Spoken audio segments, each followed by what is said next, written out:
For today's friendly know-how, ipapakita ko kung paano i-activate ang SPayLater.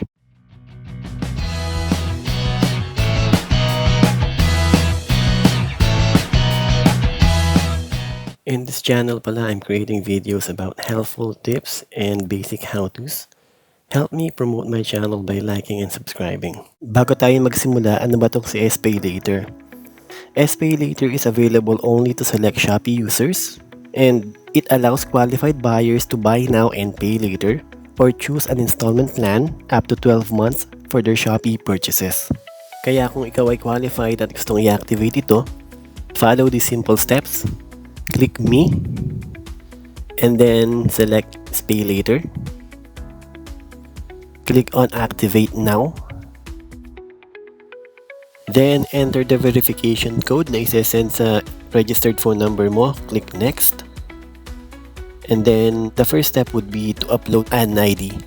Here are the list of IDs available: UMID, driver's license, passport, PRC ID, SSS ID, postal ID, TIN ID, and PhilHealth ID.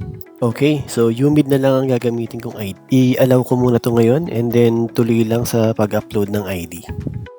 Press confirm lang. I-fill out lang natin tong additional information and then check on terms and conditions and then hit confirm. Then, last but not the least, is start a facial verification.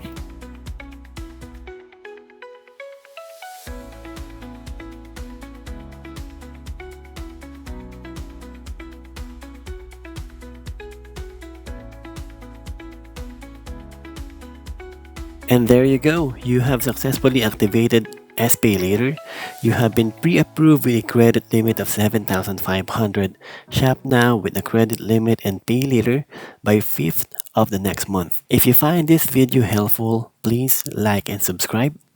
Thank you so much for watching.